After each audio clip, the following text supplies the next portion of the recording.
Good morning everyone, ito po ang inyong lingkod, si Pastor Ruel Camya po mula po dito sa Winnipeg, Manitoba, Canada para po sa ating pag-aaral ng Salita ng Diyos ngayong umaga. Welcome po sa Tinig ng Pag-asa. Sa umaga pong ito mga kapatid, ang atin pong pag-aaralan ay ang The Doctrine of Conversion. Alam niyo po, ito po isa sa pag-aaral kung saan kinalilituhan ng marami. Marami pong mga mananampalataya ipinagkakamali yung kanilang conversion sa kanila pong regeneration experience. Ano nga po ba ang kaibahan nito? Parehas lang po ba yung regeneration o pagiging born again? At saka yung conversion? Madalas po ay hindi po natin napag-uunawa ang mga bagay na ito. Humahantong tayo sa kalituhan na pagpapare-parehas po natin. Meron na po tayong pag-aaral tungkol sa regeneration, justification, sanctification, at ito po binigyan natin ng kanya-kanyang distinction at ng kanya-kanyang mga definition. Pero ito pong doctrine ng conversion, I think this is the very first time na tatalakayin ko po ito. So I hope ay sasamahan ninyo ako. Tingnan po natin ang doktrina ng conversion sa liwanag po ng sinasabi ng banal na kasulatan. Mungkahi ko po na pagkatapos nyong marinig ito ay dalahin din ninyo sa pag-aaral sa inyong mga small group, sa inyong mga Bible study group, sa inyong mga kaibigan para lubusan din po nilang maintindihan. Share nyo rin po kay pastor ninyo Kung hindi po ninyo natututunan pa ito at first time nyo po itong marinig, share nyo kay pastor bakit hindi nyo po itinuturo at bakit hindi nyo po napag-unawa. Mahalaga po kasi rin ito. So puntahan natin ang isang talata at ito po yung matatagpuan sa Matthew 18 verse 2 hanggang 3. Si Jesus ang may sabi nito. Sabi po dyan, "Then Jesus called a little child to him, set him in the midst of them, and said, Assuredly I say to you, unless you are converted and become as little children, you will by no means enter the kingdom of God." So dito po sinabi ng Panginoon, Jesus is clear, very clear, that if a person of this world is to be accepted into the other kingdom, the kingdom of heaven, the requirement is he must be converted. Sinabi rin po ni Jesus kay Nicodemus sa John chapter 3 verse 3, "Unless a man be born again, he cannot see the kingdom of God." So pareho pong kingdom of God ang binabanggit doon, or kingdom of heaven, those are the same. At ang binabanggit po doon, unless a man be born again, he cannot see the kingdom. Dito naman po, you cannot be accepted in the kingdom unless you are converted. Parehas lang po ba yun, mga kapatid? At dahil may binabanggit po doong kingdom of God, ang madalas ang akala ng iba, yung regeneration or pagiging born again at saka yung conversion are both the same experience.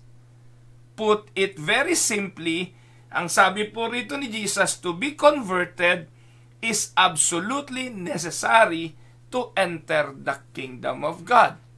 You cannot enter the kingdom unless you are converted. So, kung magkaiba pala, Pastor Ruel, ang regeneration or born again experience at yung tinatawag mong conversion, ano bang definition ng conversion? So, i-define po natin. Parehas po nating i-define yan later. Pero unahin po natin yung topic natin ngayon, which is conversion. What is the meaning of conversion? What does the word conversion mean? Sige nga po, sa sarili nating pagkaunawa, sa mga napag-aralan na natin sa mga doktrina, kung kayo po'y medyo matagal-tagal ng Kristiyano. In all honesty, ano pong ibig sabihin ng conversion? What does the word conversion mean? Naiintindihan niyo po ba? Ay, wala na akong pakialam dyan, Pastor. Ganito po katwiran ng marami. Wala na akong pakialam dyan. Kahit hindi ko alam yan, kahit hindi ko ma-define yan, basta naranasan ko yan. Alam niyo mga kapatid, mahirap po kasing panghawakan na naranasan mo ang isang bagay na hindi mo alam. Nakuha niyo po yung pinupunto ko. Mahirap pong angkinin at paniwalaan na naranasan ang isang bagay na hindi mo alam. Maganda po yung naging karanasan mo, alam mo rin kung ano. Ano po ba? Ano po? Kasi po yung zealousness ng karanasan, katulad ni Apostle Paul, nung hindi pa ho siya converted, nung hindi pa ho siya mananampalataya kay Kristo, very zealous din po siya. Yung karanasan niya bilang lingkod ng Diyos ay marubdob. Gayon na lamang ang kanyang pagnanasa na ipagtanggol yung kanyang Jewish faith, yung kanyang Jewish religion, to the point of persecuting the Christians. Nung hindi pa ho siya converted, talagang hinahanap niya yung mga mananampalataya para ito'y patayin at isuplong, hulihin. So, hindi po pwede na yung karanasan natin ay panghawakan natin at sabihin, hindi ko na importanteng maunawaan yan. Basta ang mahalaga sa akin, nararanasan ko yan. Mga kapatid, mahalaga po na maintindihan ito. So, ano po ba ang meaning ng conversion? In a biblical sense, conversion means a turning. Turning. A spiritual turning away from sin in repentance and to Christ in faith. So, yung pagtalikod, sa kasalanan, kasama ang pagsisisi, papunta sa pananampalataya kay Kristo. It is a dramatic turning away from one path in order to pursue an entire new one. So, ayan po ang kahulugan, no? Kayo na magtagalog. No po, yun daw pagtalikod, tagalogin ko na rin eh. Yung pagtalikod mula sa isang dating landasin upang ipagpatuloy ang isang panibagong landas. It involves turning one's back to the system of the world and its anti-God values. No po? A complete 90 degrees ba yun? Yung isang ikot? O 180. It involves a turning away from dead religion and self-righteousness. It involves complete pivot, an about face, in order to enter through the narrow gate and leads to life. Maraming definition, pero isa lang ang ibig sabihin. Yung pong pagbabago ng landas, pagtalikod mula sa mundo, paharap sa pananampalataya kay Kristo, paglipat ng reliyon na pansarili, yung self-righteous religion, and turning from the religion of Christ. Ano po? A pivot, complete pivot, yung pag-ikot, an about face, in order to turn through the narrow gate. Conversion also involves the idea of changing direction. And a true spiritual conversion radically alters the direction of one's life. Hindi po pwedeng hindi magbabago. Yung conversion ay tunay na pagbabago ng buhay. Ayan.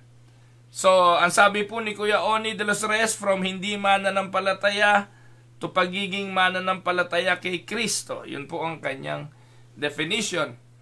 So, it is not a partial change. Take note, no po? It is not a partial change wherein one is able to straddle the fence between the two worlds. Hindi po ito po pwede na para kang nakasaklay, nakapatong sa ibabaw ng pader na ang isang paa mo, yung kaliwa ay nandun sa kabilang mundo at yung kanang paa ay nandun sa kabilang mundo. You cannot be in the middle of two worlds. So, conversion means a complete turning away from the world to Christ. It is not a superficial turning or a mere rearranging of the outward facade of a person's life. Hindi conversion pag ganon. The conversion is not a gradual change that occurs over a period of time like sanctification. Kasi yung sanctification gradual, hindi po ba? Meron pong definitive na ang Diyos ang may gawa, sa harapan ng Diyos tayo'y malinis na, banal na, sanctified na, but ito pong sanctification, it is a continuing process. Ito po yung tinatawag na progressive sanctification sa buhay ng mananampalataya. It doesn't occur over a period of time, it is a continuing process. Iba ang conversion. Ang conversion, automatic. From the world, you will turn a pivot, complete turning around to Jesus Christ. No po? So, it is a decisive break with old patterns of sin and the world, and you are now embracing a new life in Christ by faith. So, yun po ang ibig sabihin ng conversion. Hindi po siya katulad ng sanctification na progressive. Siya po ay biglaan. True spiritual conversion, a radical alters the direction of one's life. So, conversion involves many changes in a person. Ano po ang mga pagbabagong ito na nagaganap sa buhay ng isang converted? Una, it involves a change of mind.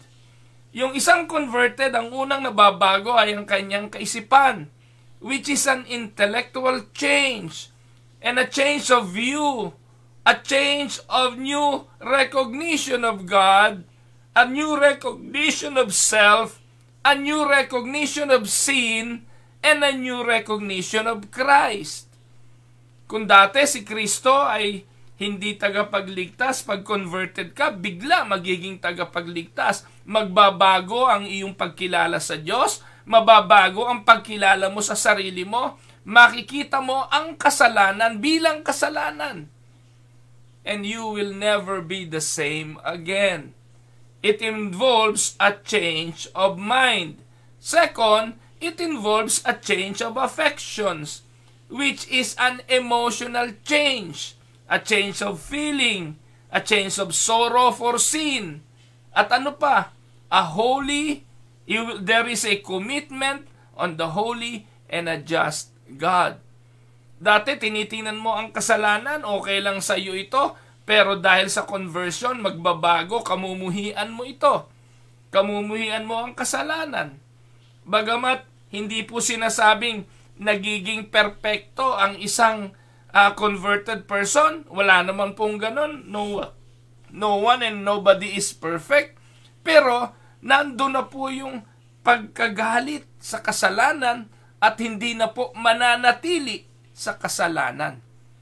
Po, kasi meron na siyang change of affection. At pangatlo, there is a change of will. True conversion involves a change of will, which is a volitional change. Tandaan po natin, 3 changes yan na makikita automatic sa isang converted person. Intellectual change, nababago pananaw ng isipan. Nagkakaroon ng emotional change, yung kanyang emosyon, nakafocus na ngayon saan? Sa Panginoon, pagkagalit sa kasalanan, paghiwalay sa mundo, at nagkakaroon ng bagong pagmamahal. At nagkakaroon po ito ng volitional change, meaning yung change of the will, an intentional turning away from sin, and a turning to God through Christ to seek forgiveness. Yan po ang nangyayari sa isang converted person. The entire person's mind, affections, and will is radically, completely, and fully changed in conversion. Yan po ang ibig sabihin yan. Kaya, theologically speaking, kung ating pag-aaralan ngayon yung difference between regeneration and conversion, makikita na natin ang kaibahan. Regeneration and conversions are two sides of the same coin. Halimbawa, yung barya, yung piso, sa kabila yung kalabaw, sa kabila, ano ba yung kabila? Yung kara at saka krus. Iisang coin yan, kara at krus, yun naman pong regeneration, yun yung kara, yung conversion, yun yung krus. They are both the same coin, pero magkaiba sila ng kahulugan.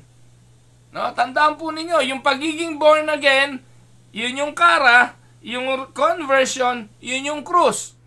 Magbigay tayo ng halimbawa ng conversion before we define the difference or before we differ regeneration from conversion.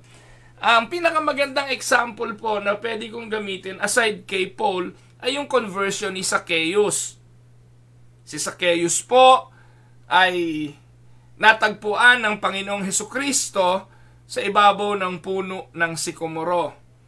Nagpakilala ang Panginoon, bumaba ka dyan, ako'y pupunta sa iyong bahay. At nang ang Panginoon ay nagpakilala kay Zacchaeus, na-convert itong si Zacchaeus. Ano po naging epekto ng kanyang conversion? Nagbago na po siya ng isipan, nagbago na po siya ng affection, nagbago na po siya ng kagustuhan, ng will. In fact, ang bagay na ito ay naka-epekto hindi lang kay Zacchaeus, kung hindi maging sa kanyang trabaho, naka-apekto sa kanyang pinagtatrabahuhan, naka-apekto sa community. Can you imagine yung community na kanyang dating ginagalawan? Kung mababasa nyo po yung kwento ni Zacchaeus, yung mga taong na nakasaksi na si Jesus ay pumunta sa bahay ni Zacchaeus, nagreklamo yung mga tao. Sabi nila, anong ginagawa? Kung iyan ay mabuting guro, anong ginagawa niyan sa bahay ng isang magnanakaw? Because yung mga tax collector, kagaya ni Zacchaeus, na siya po'y chief tax collector, napakasamang mga tao po yan sa paningin ng community Pero nung natagpuan niya ang Panginoon, nagkaroon siya ng conversion, sabi niya kalahati ng kanyang mga siningil ay ibabalik niya ng doble. Can you imagine that? So makikita po natin yung change of mind, change of affection, and change of will. Sa conversion naman po ni Apostol Pablo, makikita rin po natin yan. Yung conversion ni Apostol Pablo sa daang Damasco, yung dating isipan niya na ang kagustuhan niya sa kanyang relihiyon ay ubusin ang mga Kristiyano, ay nagbago nung natagpuan niya si Jesus. Yung pagmamahal niya, ang kanyang damdamin ay nagbago. Nagkaroon siya ng emotional love kay Jesus. Tinawag niya agad itong Panginoon. Pagkatapos, nalungkot siya sa kanyang pagiging makasalanan. In fact, ang sabi nga ni Pablo, I am the chief sinners. Pagkatapos, nagkaroon na siya ng change will. Sa halip na i-persecute niya yung mga Christian, naging apostol siya at tagasunod. That was involved in Zacchaeus and even in Paul's conversion. Now, para maging mas malino sa atin, aralin natin ang regeneration. Anong difference nito? May kaibahan ba to? Ayan. So, ang difference po, una, i-define natin ang regeneration. Ano ba yung regeneration? Mga kapatid, regeneration is God's sovereign activity by the Holy Spirit in the soul. It is the work of the Holy Spirit in the soul of a dead spirit. Unless a man be born again, he cannot see the kingdom of God. Sinabi po yun ni Jesus kay Nicodemo, maliban ang tao'y ipanganak na muli, hindi siya makakakita ng kaharian ng Diyos. So, katulad ng conversion, ang regeneration ay necessary. Dahil yung patay, yung patay na espiritu, para magkaroon ng paggalaw, para magkaroon ng activity, at para makakita ng kaharian ng Diyos, kailangang buhayin. Ang akala ni Nicodemo, yung pagbuhay ng espiritu na ipapanganak muli ay yung papasok sa sinapupunan ng kanyang nanay para muling mailuwal. Kaya ang tanong niya, how can that be? Papasok ba ako sa sinapupunan ng aking ina para ako ipanganak na muli? So basically what Nicodemus has in mind is a physical birth. Yun ang kanyang pagkaintindi, na kailangan akong ipanganak na muli sa laman. Pero Jesus was talking here about something spiritual. Diniscuss ko po ito kahapon Si Jesus laging nagbibigay ng metaphor. Nang kinausap niya si Nicodemus, he was talking of spiritual birth, pero ang nasa isipan ni Nicodemus ay physical birth. Yung babae sa balon ni Jacob sa John chapter 4, ang iniisip niya tubig lang, na bibigyan kita ng tubig na hindi ka na muling mauuhaw. Jesus is talking about water. Ang babae, sabi niya, wala kang ang mainom Wala kang nga mainom, ako nga nagpainom sa iyo. Ano yung tubig na ibibigay mo sa akin? But Jesus was referring to something spiritual, not real water, not material water or physical water, but spiritual water. And he was referring to worship. Ganun po magbigay ng metaphor ang Panginoon. When Jesus in John chapter 6 says that I am the bread of life, he was not talking just of a physical bread. He was talking of himself. He was talking of his body na i-offer. At itong body na ito, once it was offered, it will be the sustenance of the soul for the believers, na siyang pupuno at hindi na muling magugutom. Ito ang tinapay ng buhay. So makikita niyo po, mahilig magbigay ng metaphor ang Panginoon. Kaya dun po kay Nicodemus, metaphor din yon nang sinasabi niya na kailangan kang ipanganak na muli. He was talking about birth, but not of physical birth, but of spiritual birth. Kaya nga, lino, sabi ng John chapter 3, unless a man be born of water and of the Spirit, you cannot see the kingdom of God. So he defined two separate experience, two different birth. And what he was discussing on John chapter 3 to Nicodemus is a spiritual birth. Ito yung regeneration. At ang gawain ito, walang partisipasyon yung taong patay sa espiritu. Walang kakayahan yung taong patay sa espiritu. Maliban ang Diyos sa pamamagitan ng Holy Spirit ay kumilos, man cannot be regenerated. Umiihip ang hangin. Hindi natin alam kung saan galing. Pero alam nating may hangin. John chapter 3 verse 8. Ganon ang ipinanganak sa espiritu. Iyon ang regeneration. Now, talking about conversion, I will discuss that a little later. So pag-aralan muna natin ang conversion, ang regeneration, ibig sabihin nito, walang kinalaman, walang partisipasyon yung taong ni-regenerate kung hindi ito ay soul work of the Holy Spirit. Ay, nawala. Ano nangyari? Mali ang pindot. Punta na tayo. Saan ba yun? Yan. Yan. So, number 2, regeneration is the implantation of new life in the soul. Alam natin, no? Because of sin, lahat ng tao ay patay. At kailangan siyang i-regenerate. So, how can that dead soul be regenerated? It is only through the work of the Holy Spirit. An implantation of new life. Parang katulad din ng binabanggit sa Ezekiel 36:26. Dahil nga yung puso, no, ay bato. Ay, ano ba yung bato? Di wala yung silbi. So kailangan yung palitan ng isang bagong puso. Sa Ezekiel 36:26, I will replace your stony heart with a heart of flesh. So God will give us a new heart. It is an implantation of that new heart that makes the dead spirit or the dead soul of man alive again. So it is the work of God. So wala tayong kinalaman doon. Yun ang regeneration. An implantation of a new life. Regeneration gives the gift of repentance and it gives the gift of faith.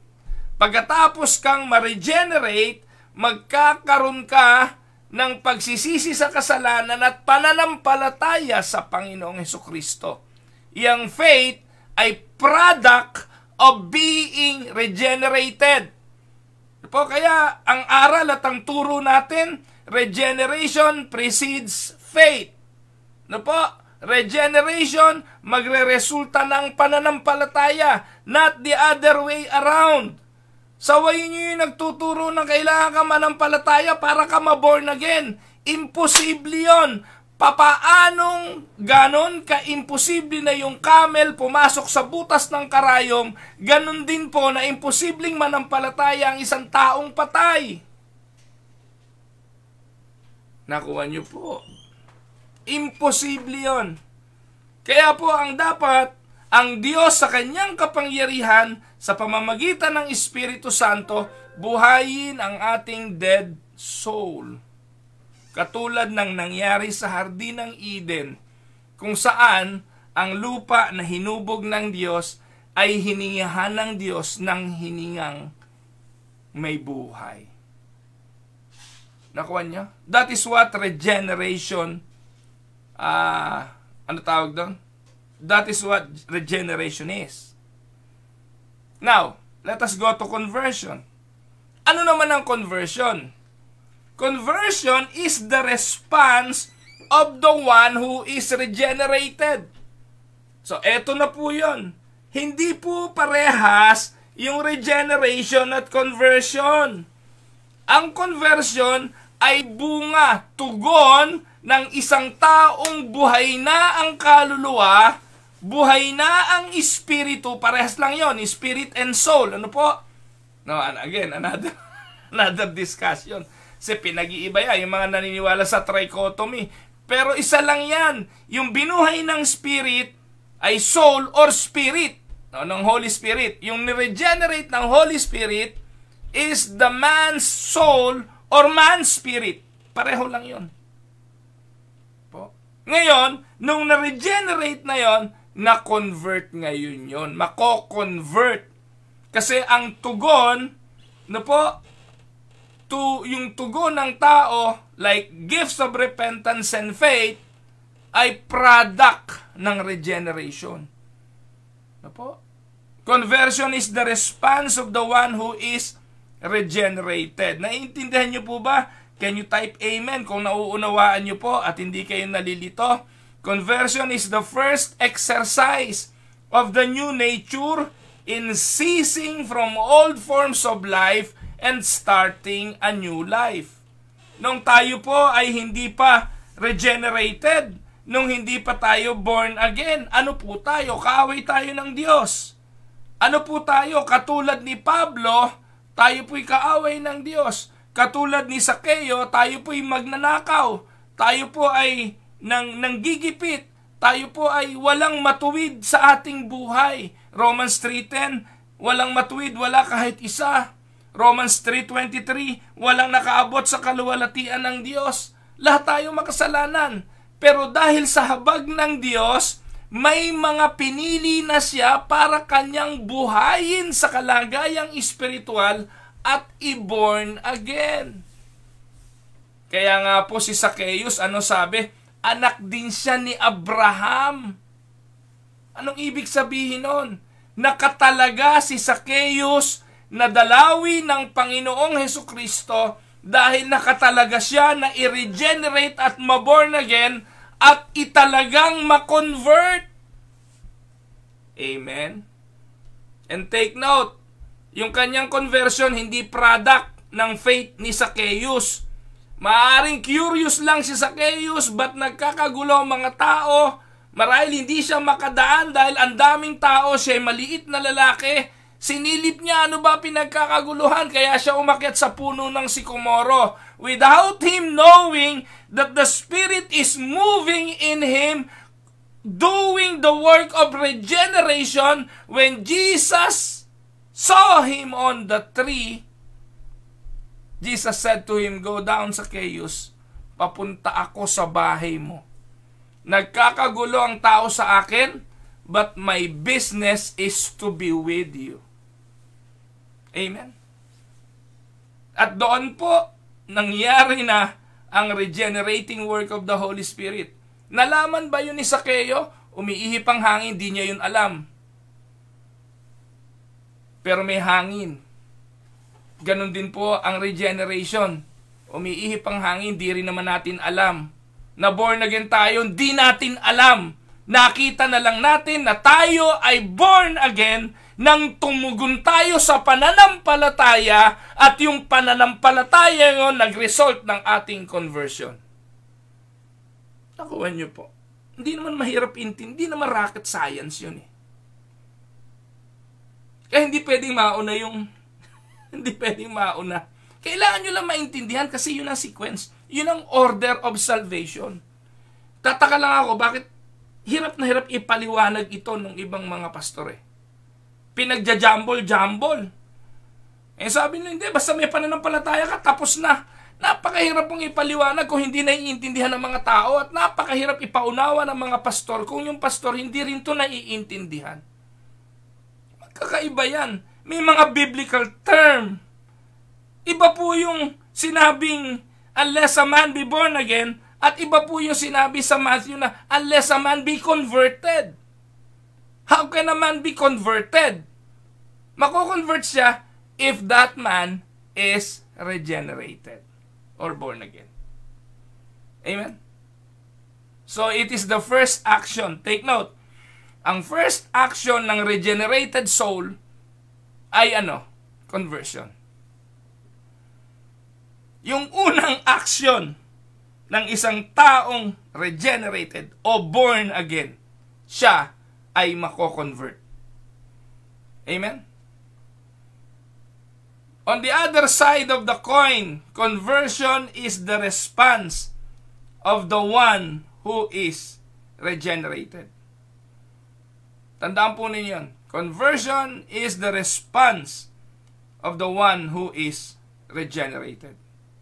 Conversion is the first exercise of the new nature in ceasing from old forms of life and starting a new life. And the first action of the regenerated soul in moving from something to something is called regeneration. Conversion. Kaya tandaan po natin mga kapatid, malinaw na malinaw, regeneration precedes and produce conversion. Katulad din yan ng regeneration precedes faith. Amen? There is a cause and effect relationship between these two. There is a cause and effect relationship between regeneration and conversion. Ano po? Regeneration is the cause and conversion is the effect.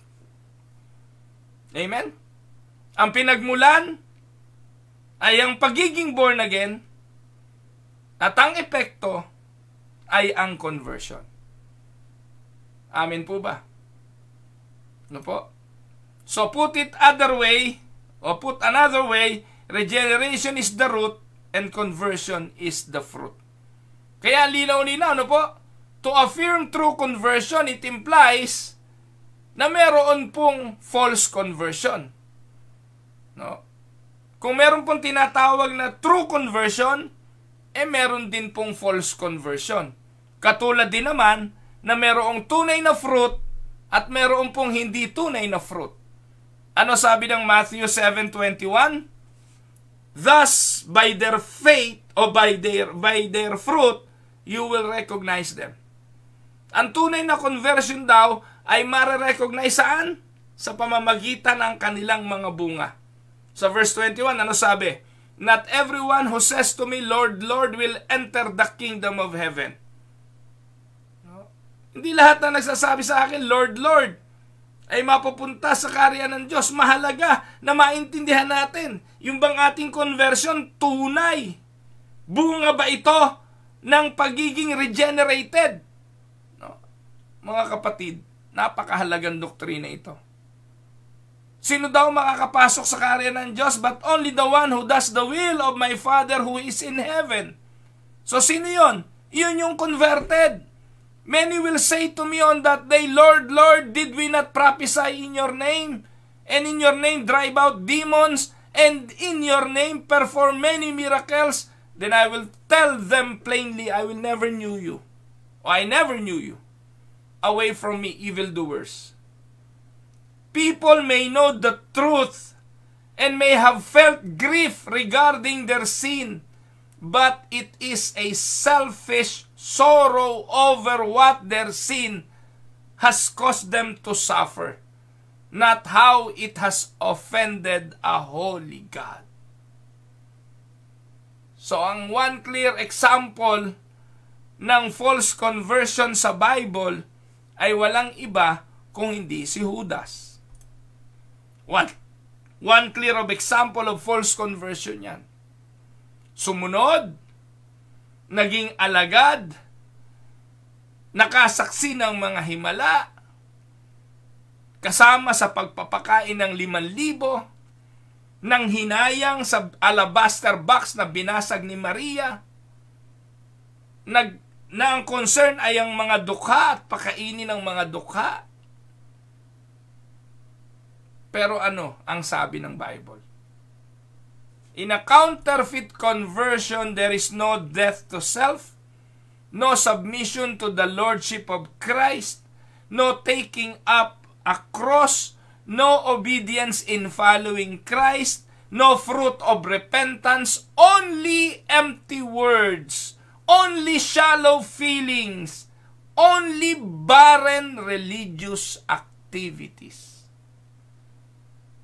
False conversion yon. Ang tunay na conversion, on the contrary, with the true conversion, sin is hated. The world renounced, pride crushed, self-surrendered, faith exercised, Christ seen as precious, and the cross embraced as one's only saving hope. That is the true conversion. So the whole purpose of conversion, nangyari baliktad.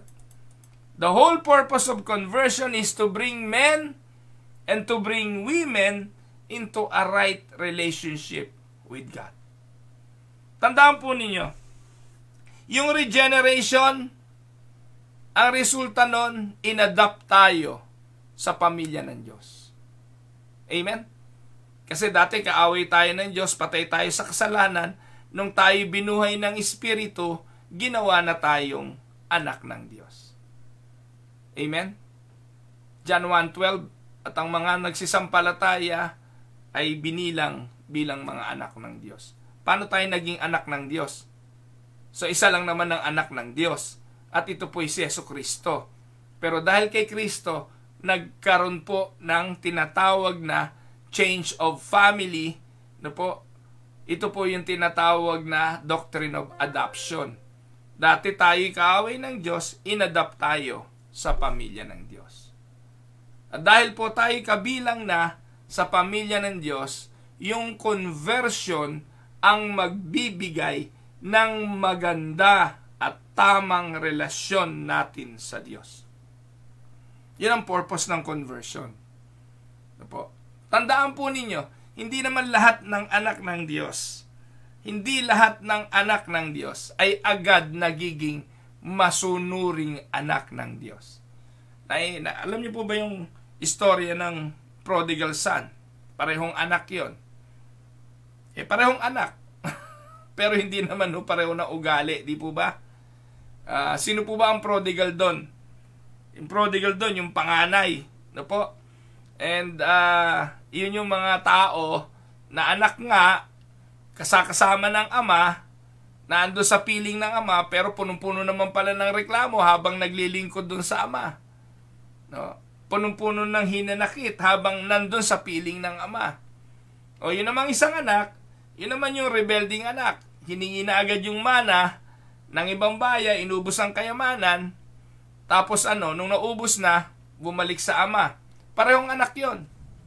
So ako po yung naniniwala na yung anak ng Diyos at kinilalang anak ng Diyos ay hindi pare-parehas. Pero anak pa rin. At darating yung pagkakataon na itatama ng Diyos sa pamamagitan ng kanyang Holy Spirit sa conversion ang ating mga relationship sa Kanya. That is the whole purpose of conversion. Kaya nga pag tayo na-convert na, ano nangyayari? Talagang we follow the will of the Lord. We seek the will of the Lord. Kapag dumarating yung kasalanan na nababagbag tayo, napipighati ang ating mga puso. Dahil alam natin, hindi na tayo para doon. Dahil tayo ay converted na. And this is why Christ came. And it is the reason for which He died. It was God who was in Christ reconciling the world unto Himself. So conversion is the crying need of the soul until one's life is turned from sin to Christ. Nothing else matters. Amen? So ayun po. I hope nakinabang po kayo at meron tayong natutunan. Again, magkaiba ang regeneration, iba ang justification, iba ang sanctification, iba ang conversion, iba ang adoption, at katakot-takot pang mga syon. At yun po yung mahalagang mga doktrinang pinag-aaralan. tanungin ninyo si pastor nyo. Pag sinabi niya hindi ito importante, tanungin mo, pastor, anong importante? Anong mahalaga sa'yo? Ano ba yung mga pinaggagawa mo?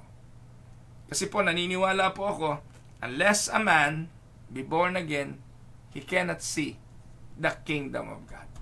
And according to the book of Matthew 18:2 and 3, it is very clear, Jesus said, "Assuredly I say to you, unless you are converted and become as little children, you will by no means enter the kingdom of God." Pero magkaiba yun. Ito po ang inyong lingkod, si Pastor Ruel Camya po, mula po dito sa Winnipeg, Manitoba, Canada, para po sa ating pag-aaral ng salita ng Diyos ngayong umaga, dito po sa Tinig ng Pag-asa. God bless everyone.